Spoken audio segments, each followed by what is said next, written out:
ನಮಸ್ತೆ ನಮಸ್ತೆ ಎಲ್ಲರಿಗೂ welcome to Jai Bajarangi Kannada vlogs. ಎಲ್ಲರೂ ಹೇಗಿದ್ದೀರಾ? ಚೆನ್ನಾಗಿದ್ದೀರಾ ಅಂತ ನಂಬಿದ್ದೀನಿ. ಹಾಗೆ ನಾನು ಸಹ ಚೆನ್ನಾಗಿದ್ದೀನಿ. ಏನಕ್ಕೋಸ್ಕರ ಈ ಒಂದು ವಿಡಿಯೋನ ಮಾಡ್ತಾ ಇದ್ದೀನಿ ಅಂತ ಆಲ್ರೆಡಿ ತಮ್ನೇಲಲ್ಲಿ ನೋಡಿದ್ದೀರಾ. ಈಗ ಆಲ್ರೆಡಿ 6 ಡೇಸಿಂದ ನಾನು ವೆಯ್ಟ್ ಲಾಸ್ ಬಗ್ಗೆ ಒಂದು ಟಿಪ್ಸನ್ನು ಕೊಡ್ತಾ ಇದ್ದೆ. ಅದೆಲ್ಲ ನಿಮಗೆ ಯೂಸ್ ಆಗಿದೆ ಅಂತ ನಂಬಿದ್ದೀನಿ. ಹಾಗೆಯೇ ಒಂದು ವೀಕ್ ಕಂಪ್ಲೀಟ್ ಆದ ನಂತರ ಯಾವ ರೀತಿ ಚೇಂಜಸನ್ನು ಮತ್ತೆ ಮಾಡ್ಕೋಬೇಕು ಅನ್ನೋದನ್ನು ತಿಳಿಸೋದಕ್ಕೋಸ್ಕರ ನಾನು ಈ ಒಂದು ವಿಡಿಯೋವನ್ನು ಮಾಡ್ತಾಯಿದ್ದೀನಿ. ನಂತರ ಇದು ಸಂಡೇ ವೀಡಿಯೋಸ್ ಇತ್ತಲ್ಲ, ಒಂದು ಮದುವೆಗೆ ಹೋಗಿದ್ವಿ, ಆ ಒಂದು ವಿಡಿಯೋನ ಇನ್ಕ್ಲೂಡ್ ಮಾಡ್ತಾ ಹಾಗೆ ಒಂದು ವೀಕಲ್ಲಿ ಎಷ್ಟು ವೆಯ್ಟ್ ಲಾಸ್ ಆಗಿದೆ ಅನ್ನೋದನ್ನು ನಿಮ್ಮ ಜೊತೆ ಶೇರ್ ಮಾಡ್ಕೊಳ್ತಾ ಈ ಒಂದು ಲಾಗನ್ನು ನಾನು ಕಂಟಿನ್ಯೂ ಮಾಡ್ತೀನಿ. ಮೊದಲಿಗೆ ಆ ಒಂದು ವಿಡಿಯೋವನ್ನು ನೋಡಿಬಿಟ್ಟು ಬನ್ನಿ, ನಂತರ ಲಾಗನ್ನು ಕಂಟಿನ್ಯೂ ಮಾಡೋಣ. ನಾನು ಏನಕ್ಕೆ ಈ ಫಂಕ್ಷನ್ ವೀಡಿಯೋನ ಶೇರ್ ಮಾಡ್ಕೊಳ್ತಾ ಇದ್ದೀನಿ ಅನ್ನೋದನ್ನು ನಿಮ್ಮ ಜೊತೆ ಮತ್ತು ಔಟ್ಸೈಡ್ ಹೋಗಿದ್ದೆಲ್ಲ ಶೇರ್ ಮಾಡ್ಕೊಳ್ತಾ ಇದ್ದೀನಿ ಅಂತ ಫಸ್ಟ್ ಹೇಳ್ಬಿಡ್ತೀನಿ. ಇವಾಗ ಯಾವುದೇ ಒಂದು ವೆಯ್ಟ್ ಲಾಸ್ ಜರ್ನಿಯನ್ನು ನೋಡಿ, ಯಾವುದೇ ಒಂದು ಯೂಟ್ಯೂಬಲ್ಲಿ ಚಾನಲಲ್ಲಿ ಯಾವುದೇ ಒಂದು ವೆಯ್ಟ್ ಲಾಸ್ ಜರ್ನಿಯನ್ನು ನೋಡಿ ಸಾಮಾನ್ಯವಾಗಿ ಈ ಥರ ತಿನ್ನಿ ಅಂತ ಹೇಳ್ಬಿಡ್ತಾರೆ ಅಷ್ಟೇ. ಆದರೆ ಇವಾಗ ಒಂದೇ ಥರ ಇರುತ್ತೆ ಲೈಫ್ ಸ್ಟೈಲ್ ಎಲ್ಲರದ್ದು. ಇವಾಗ ಏನೋ ಒಂದು ಫಂಕ್ಷನ್ಸ್ ಇರುತ್ತೆ, ಏನೋ ಒಂದು ಮದುವೆನೋ ಒಂದು ಬರ್ಡೇ ಪಾರ್ಟಿನೋ ಅಥವಾ ಔಟ್ಸೈಡ್ ಹೋಗೋದಿರುತ್ತೆ. ಸೊ ಇದೆಲ್ಲ ಥರದ ಪ್ರಾಬ್ಲಮ್ಸ್ಗಳು ಅಥವಾ ಈ ಥರದ ಒಂದು ಪ್ರತಿಯೊಂದು ದಿನ ಒಂದೊಂದು ರೀತಿಯಾಗಿ ಬರ್ತಾ ಇರುತ್ತೆ. ಇದರ ನಡುವೆನೂ ನಾವು ಯಾವ ರೀತಿ ಮೇಂಟೈನನ್ನು ಮಾಡ್ಕೋಬೋದು ಅನ್ನೋದನ್ನು ತೋರಿಸೋದಕ್ಕೋಸ್ಕರ ಅಷ್ಟೇ ನಾನು ಈ ಒಂದು ವೀಡಿಯೋಸ್ನ ಸಹ ಹಾಕ್ತಾ ಇರೋದು. ಹಾಗೆ ಕೆಲವ್ರು ಏನು ಅಂದ್ಕೊಳ್ತಾರೆ, ಇವಾಗ ವೆಯ್ಟ್ ಲಾಸ್ ಮಾಡ್ತಕ್ಕಂಥವ್ರು ಒಂದೇ ಕಡೆ ಇರಬೇಕೇನೋ, ಇವಾಗ ಒಂದು ಮದುವೆ ಬಂದಿರುತ್ತೆ, ನಾವು ಜಾಸ್ತಿ ಎಲ್ಲ ತಿನ್ನಬಾರ್ದು ಅಂತೇಳಿ ಮದುವೆಗೆ ಹೋಗದೆ ಇರೋಕ್ಕಾಗುತ್ತಾ?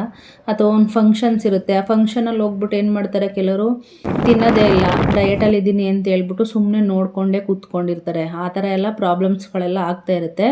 ಆ ಥರ ಎಲ್ಲ ಆದರೆ ಒಂದಿನ ಕಂಟ್ರೋಲ್ ಮಾಡ್ತೀವಿ, 2 ದಿನ ಕಂಟ್ರೋಲ್ ಮಾಡ್ತೀವಿ, ಮತ್ತು 3ನೇ ದಿನಕ್ಕೆ ನಮ್ಗೆ ಏನು ಅನಿಸುತ್ತೆ, ಈ ಥರ ಎಲ್ಲನೂ ಬಿಟ್ಬಿಟ್ಟು ವೆಯ್ಟ್ ಲಾಸ್ ಏನಕ್ಕೆ ಮಾಡಬೇಕು, ಮತ್ತು ನಾವು ಇರೋದೇನಕ್ಕೆ, ನಾವು ಬದುಕಿರೋದೇನಕ್ಕೆ ಅಂತೆಲ್ಲ ಬೇರೆ ಬೇರೆ ಥಾಟ್ಸ್ ಎಲ್ಲ ಬರೋದಕ್ಕೆ ಸ್ಟಾರ್ಟ್ ಆಗುತ್ತೆ.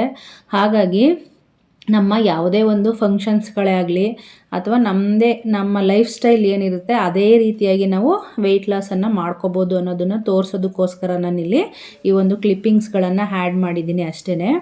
ಇಲ್ಲಿ ಮೊದಲಿಗೆ ನಾನು 1 ವೀಕ್ ಆದ ನಂತರ ವೆಯ್ಟನ್ನು ಚೆಕ್ ಮಾಡ್ತಾ ಇದ್ದೀನಲ್ಲ, ಫಸ್ಟ್ ನನಗೆ 67.4 ಹಾಗೆ 68 ಈ ಥರ ಎಲ್ಲ ತೋರಿಸ್ತು. ಯಾವಾಗಲೂ ಅಷ್ಟೇ ವೆಯ್ಟನ್ನು ಚೆಕ್ ಮಾಡಬೇಕಾದ್ರೆ ಒಂದೇ ಸಲಕ್ಕೇ ಡಿಸೈಡ್ ಮಾಡ್ಕೋಬೇಡಿ. ಒಂದು 3 ಅಥವಾ 2 ಅಥವಾ 3 ಟೈಮ್ಸು ಕೆಳಗಡೆ ಇಳಿದು ನೋಡಿ, ಕೆಳಗಡೆ ಇಳಿಯೋದು ಮತ್ತು ಚೆಕ್ ಮಾಡೋದು, ಆ ರೀತಿಯಾಗಿ ಮಾಡಿ ಫೈನಲಾಗಿ ಒಂದು 3-4 ಟೈಮ್ಸ್ ಮಾಡಿದ್ಮೇಲೆ ಫೈನಲಾಗಿ ಒಂದೇ ವೆಯ್ಟನ್ನು ತೋರಿಸುತ್ತಲ್ಲ, ಆ ಟೈಮಿಗೆ ಅದು ಕರೆಕ್ಟ್ ವೆಯ್ಟ್ ಅಂತೇಳಿ. ಇವಾಗ ಫಸ್ಟ್ ನನಗೆ 68ಇಂದನೇ ಬಂತು, ಅದಾದ ನಂತರ 67 ಬಂತು, 67.4 ಬಂತು, ಕೊನೆಗೆ ಇದು ಲಾಸ್ಟಲ್ಲಿ ಫೈನಲಾಗಿ 67.0. ಇದು 3-4 ಟೈಮ್ಸ್ ಚೆಕ್ ಮಾಡಿದೆ, ಕರೆಕ್ಟಾಗಿ ಇಷ್ಟೇ ನಿಂತ್ಕೊಳ್ತು. ಸೊ ಇದು ಫೈನಲ್ ವೆಯ್ಟ್ 1 ವೀಕ್ ಆದ ನಂತರ ನೋಡ್ಕೊಂಡು ಬಂದ್ರಲ್ಲ. ಇವಾಗ 1 ವೀಕಿಗೆ ಆಲ್ಮೋಸ್ಟ್ 1.5 kg ಅಷ್ಟು ಕಡಿಮೆ ಆಗಿದೆ. ವೆಯ್ಟ್ ಮಾಡಿ ಇವಾಗ ನೀವೇನು ಥಿಂಕ್ ಮಾಡ್ತಾ ಇದ್ದೀರಾ ಗೊತ್ತಾ, 1 ವೀಕಿಗೆ 1.5 kg ಅಷ್ಟು ಕಡಿಮೆ ಆದರೆ 2 ವೀಕ್ಗೆ 3 kg ಅಷ್ಟು ಕಡಿಮೆ ಆಯಿತು, ಮತ್ತು 1 ಮಂತ್ಗೆ 6 kg ಅಷ್ಟು ಕಡಿಮೆ ಆಗುತ್ತೆ ಅಂತ ಥಿಂಕ್ ಮಾಡ್ತಾ ಇದ್ದೀರಲ್ಲ. ಆ ಥರ ಎಲ್ಲ ಥಿಂಕ್ ಮಾಡಬೇಡಿ, ಅದು ನಿಜವಾಗ್ಲೂ ಆ ಥರವಾಗದು ವರ್ಕ್ ಆಗೋದಿಲ್ಲ. ನೀವು ಈಗ ಸೇಮ್ ಡಯೆಟನ್ನೇ ಮತ್ತೆ ನೆಕ್ಸ್ಟ್ ವೀಕ್ಗೂ ಅದನ್ನೇ ಫಾಲೋ ಮಾಡ್ಕೊಂಡು ಹೋಗ್ತಾ ಇದ್ದರೆ ಮತ್ತೆ ವೆಯ್ಟ್ ಅಷ್ಟೇ ಇರುತ್ತೆ. ಇವಾಗ ನಾವು ಮೇಯ್ನ್ ಏನು ತಿಳ್ಕೊಬೇಕಂತ ಹೇಳಿದ್ರೆ, ಈಗ ಫಸ್ಟ್ ವೀಕಿಂದ ನೆಕ್ಸ್ಟ್ ವೀಕ್ಗೆ ವೆಯ್ಟು ಕಡಿಮೆ ಆಗೋದಿರಲಿ, ಅದನ್ನು ಜಾಸ್ತಿ ಆಗೋಕ್ಕೆ ಬಿಡಬಾರ್ದು, ಅಷ್ಟನ್ನು ತಿಳ್ಕೊಂಡ್ರೆ ಸಾಕು.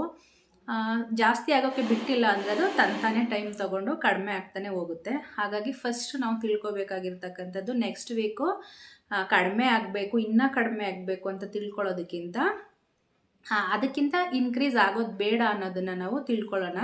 ಇವಾಗ 68.5 ಇತ್ತು, ಇವಾಗ 67ಗೆ ಬಂದಿದೆ, ನೆಕ್ಸ್ಟು 66ಗೆ ಬರುತ್ತಾ ಅಥವಾ 67ಅಲ್ಲೇ ಒಂದು ಸ್ವಲ್ಪ ಅದಕ್ಕಿಂತ ಮೇಲೆ ಹೋಗ್ದಿರೋ ಥರ ಹಾಗೇ ಇರುತ್ತಾ ಅನ್ನೋದನ್ನು ನಾವು ಚೆಕ್ ಮಾಡ್ಕೋಬೇಕು. ಯಾಕಂದರೆ ನಮಗೆ ಕಮ್ಮಿ ಆಗಿಲ್ಲ ಅಂದರೂ ಪರವಾಗಿಲ್ಲ, ಜಾಸ್ತಿ ಆಗೋದಕ್ಕೆ ಅದನ್ನು ಬಿಡಬಾರ್ದು.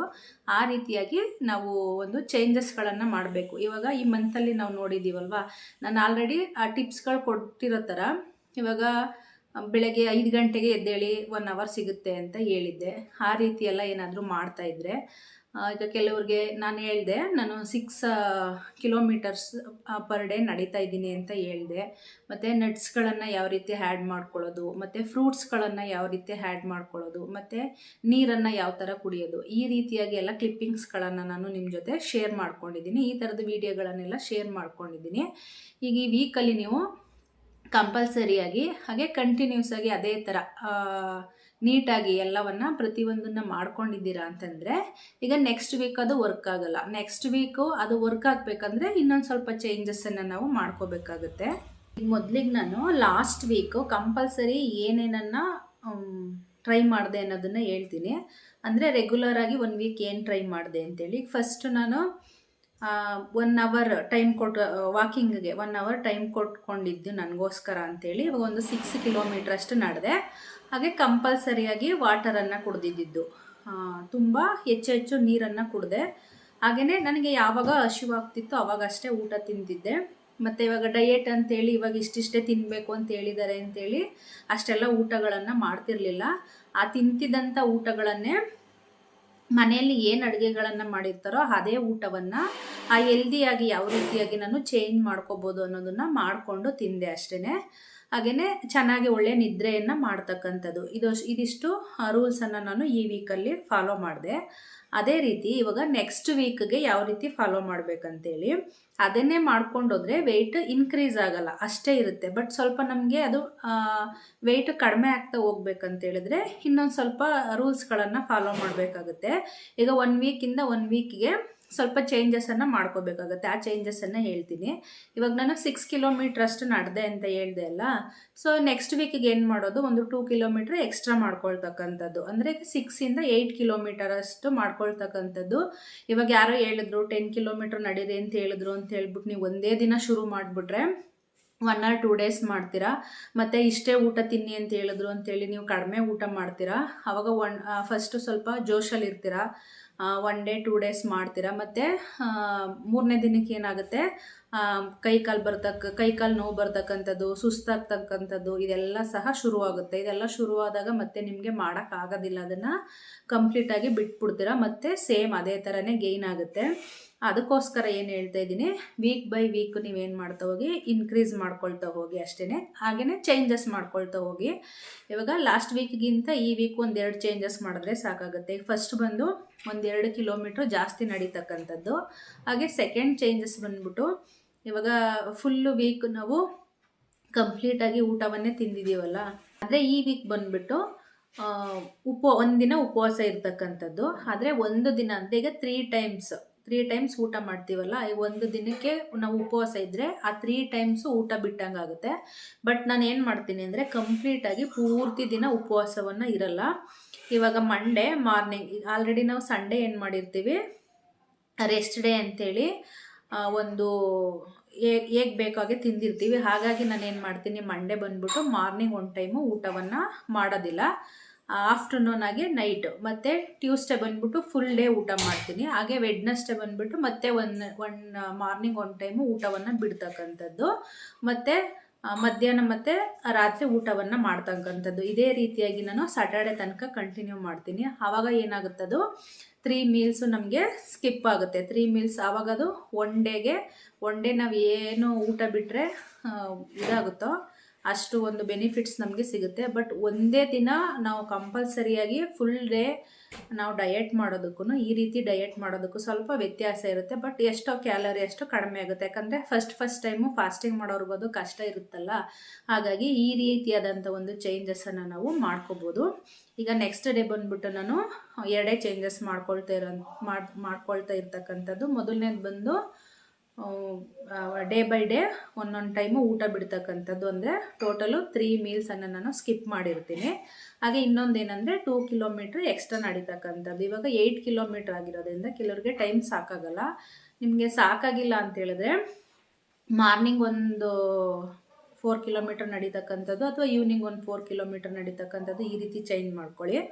ಅಥವಾ ನೀವು 8 ಕಿಲೋಮೀಟ್ರ್ ನಡೆಯೋವಂಥ ಟೈಮಲ್ಲಿ ಟೈಮಿಂಗ್ಸನ್ನು ಚೆಕ್ ಮಾಡ್ಕೊಳ್ಳಿ, ಎಷ್ಟು ಟೈಮಿಂಗ್ಸ್ ಆಗಿರುತ್ತೆ ಅಂತೇಳಿ. ಅದೆಷ್ಟು ಟೈಮಿಂಗ್ಸನ್ನು ನೀವು ನಡೆದಿರ್ತೀರೋ ಅದಷ್ಟು ಟೈಮಿಂಗ್ಸು ನಿಮಗೆ ಎಲ್ಲಿ ಟೈಮ್ ಸಿಗುತ್ತೋ ಅಷ್ಟು ಅಲ್ಲಿ ನಡೆಯೋದನ್ನು ಪ್ರಾಕ್ಟೀಸ್ ಮಾಡ್ಕೊಳ್ಳಿ. ಒಟ್ಟಿನಲ್ಲಿ ಯಾವ ಥರ ಸಾಧ್ಯ ಆಗುತ್ತೋ ಆ ರೀತಿಯಾಗಿ ಒಂದು ಮೂವ್ ಮಾಡೋದನ್ನು ತಿಳ್ಕೊಂಡ್ರೆ ಅದು ಹೋಗ್ತಾ ಹೋಗ್ತಾ ಹೋಗ್ತಾ ಅಭ್ಯಾಸ ಆಗ್ತಾ ಆಗ್ತಾ ನಿಮಗೆ ಕಾನ್ಸಂಟ್ರೇಷನ್ ಬರುತ್ತೆ. ಅದರಲ್ಲಿ ಯಾವ ರೀತಿ ತಿನ್ನಬೇಕು ಮತ್ತು ಇದು ನನ್ನ ಬಾಡಿಗೆ ಯಾವ ಥರ ವರ್ಕ್ ಆಗ್ತಾ ಇದೆ, ನಾನು ಯಾವ ರೀತಿ ಚೇಂಜಸನ್ನು ಮಾಡ್ಕೋಬೋದು ಅನ್ನೋದೆಲ್ಲ ನಿಮಗೆ ಗೊತ್ತಾಗ್ತಾ ಹೋಗುತ್ತೆ. ಆ ರೀತಿಯಾಗಿ ನೀವು ಚೇಂಜಸನ್ನು ಮಾಡಿಕೊಂಡು ಹೋಗ್ಬೋದು. ಈ ರೀತಿಯಾಗಿ ನಾನು ಚೇಂಜಸನ್ನು ಮಾಡ್ಕೊಂಡಿದ್ದೀನಿ. ಈಗ ಈ ವೀಕಲ್ಲಿ ನಾನು ಈ 2 ಚೇಂಜಸನ್ನು ಮಾಡ್ಕೊಳ್ತೀನಿ. ಇದೆರಡು ಚೇಂಜಸನ್ನು ಮಾಡ್ಕೊಂಡಾದ ನಂತರ ನೆಕ್ಸ್ಟ್ ಡೇಯಲ್ಲಿ ಅಂದರೆ ನೆಕ್ಸ್ಟ್ ವೀಕಲ್ಲಿ ಯಾವ ರೀತಿಯಾಗಿ ನನಗೆ ವೆಯ್ಟ್ ಲಾಸ್ ಆಗುತ್ತಾ ಅಥವಾ ಅದೇ ಥರ ಇದೆಯಾ ಅಥವಾ ಜಾಸ್ತಿ ಆಗುತ್ತಾ ಅನ್ನೋದನ್ನು ನಾನು ನೆಕ್ಸ್ಟ್ ವೀಕಲ್ಲಿ ನಿಮಗೆ ಚೆಕ್ ಮಾಡಿ ತೋರಿಸ್ತೀನಿ. ಇದಾಗಿತ್ತು ಇವತ್ತಿನ ನನ್ನ ವಿಡಿಯೋ. ಸರ್ಕಸ್ಗಳನ್ನು ಮಾಡಿ ಅದಾದ ನಂತರ ಯಾವ ರೀತಿ ವರ್ಕ್ ಆಗ್ಬೋದು, ನಮಗೆ ಈಗ ಏನೋ ಒಂದು ಊಟಗಳು ಹೇಳ್ತಾರೆ ಅದು ನಮ್ಗೆ ಅಡ್ಜಸ್ಟ್ ಆಗಲ್ಲ, ನಮ್ಮ ಒಂದು ಲೈಫ್ ಸ್ಟೈಲು ಅಥವಾ ನಮ್ಮ ಒಂದು ಫುಡ್ ಸ್ಟೈಲೇ ಬೇರೆ ಇರುತ್ತೆ. ಹಾಗಾಗಿ ಈ ಒಂದು ರೀತಿಯಾಗಿ ನಾನು ನನ್ನಲ್ಲಿ ಚೇಂಜಸನ್ನು ಮಾಡ್ಕೊಳ್ತಾ ಹೋದೆ. ಈ ಒಂದು ವಿಡಿಯೋ ನಿಮಗೆ ಯೂಸ್ಫುಲ್ ಆಗುತ್ತೆ ಅಂತ ನಂಬಿದ್ದೀನಿ. ಹಾಗೆಯೇ ಕೆಲವೊಂದು ಐಡಿಯಾಸ್ಗಳು ಈ ಒಂದು ವಿಡಿಯೋನ ನೋಡಿದ್ರೆ ನಿಮಗೂ ಸಹ ಬರುತ್ತೆ. ನಿಮ್ಮ ಲೈಫ್ ಸ್ಟೈಲನ್ನು ಯಾವ ಥರ ಚೇಂಜ್ ಮಾಡ್ಕೋಬೋದು ಅಥವಾ ನಿಮ್ಮ ಫುಡ್ಗಳನ್ನು ಯಾವ ರೀತಿ ಚೇಂಜ್ ಮಾಡ್ಕೋಬೋದು ಅಥವಾ ನಿಮ್ಮ ವರ್ಕೌಟ್ಗಳನ್ನು ಅಥವಾ ಯಾವುದನ್ನಾದರೂ ಯಾವ ರೀತಿಯಾಗಿ ನೀವು ಸ್ವಲ್ಪ ಚೇಂಜಸನ್ನು ಮಾಡ್ಕೋಬೋದು ಅನ್ನೋ ಐಡಿಯಾಸ್ ನಿಮಗೆ ಸಿಗುತ್ತೆ ಅಂತ ನಾನು ಈ ವಿಡಿಯೋದಿಂದ ನಂಬಿದ್ದೀನಿ. ಯಾರಿಗಾದ್ರೂ ಯೂಸ್ಫುಲ್ ಆಯಿತು ಅಂತ ಹೇಳಿದರೆ ಕಮೆಂಟನ್ನು ಹಾಕಿ. ಹಾಗೆಯೇ ನಮ್ಮ ಚಾನಲ್ಗೆ ಸಬ್ಸ್ಕ್ರೈಬ್ ಮಾಡಿ ಹೀಗೇ ಸಪೋರ್ಟ್ ಮಾಡ್ತಾಯಿರಿ ಅಂತ ಎಲ್ಲರನ್ನು ಕೇಳ್ಕೊಳ್ತೀನಿ. Thank you for watching. Thank you so much.